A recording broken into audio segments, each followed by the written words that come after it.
accountability is where the magic happens. I think anytime I could look at any time I made significant change in my life, it's always happened through a who. There's always been a coach, a mentor, a person that shows up when I'm ready to transform and go to the next level. Right. One of the lessons I had to learn around encouragement because I was once told by somebody I respect, like, Chris, you could actually love people out of business. And Mm, I'm like, what does that even mean? And I got curious about it. And one thing I've learned, Matt, is that encouragement is actually like a double sided coin.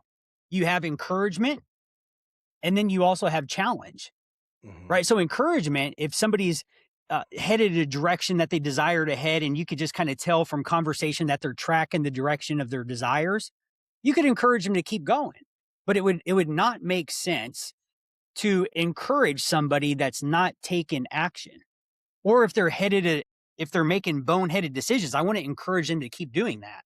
Right. That's where you have what I had to learn is that there's encouragement and then there's challenge. And I think what you mentioned with Mhm. accountability is where the magic happens. I think anytime I could look at any time I made significant change in my life, it's always happened through a who.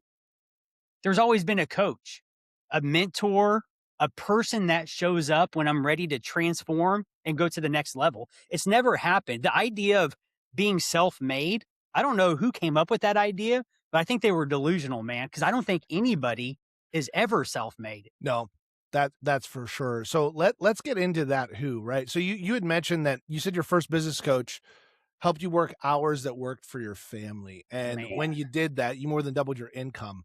And that's a counterintuitive result for most people. What specifically did that coach do to help you see that you couldn't see that?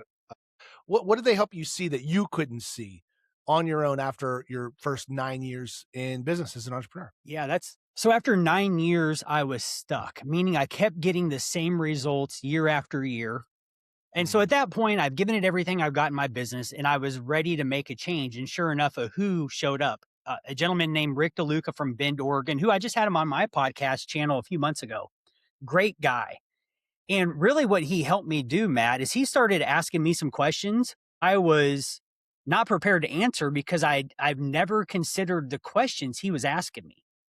He was thinking like a business owner. I was thinking like a hustle and grind, give it all you got, go make it happen. If it's meant to be, it's up to me type of attitude, which, okay, like if effort is a challenge, yeah, be more tenacious, put more effort, but it would be dumb to put more effort into something that's not working. And so I was hitting my head up against the wall for 9 years, like I said. And Rick DeLuca showed up and he started asking me questions like this one. He said, "Hey, Chris, what's your hours of operation?" And I'm like, "Hours of operation? Come on, man. You know, I'm in real estate. I'm a salesperson. Like this thing is never too far away. I'm always on call looking for the next listing, the next client to serve." And he was so kind about it. And he said, "Chris, I understand." And he said, "I want you to take this next week and I want you to think about your business and imagine that you're a Starbucks. When you walk up to Starbucks, what is on the door or the window by the door?" Like, okay, I see where he's going. It's the hours of operation. Mhm. He said, "Yes, I want you to think about if you were launching your business again and you could just choose any hours you wanted, what would you choose?"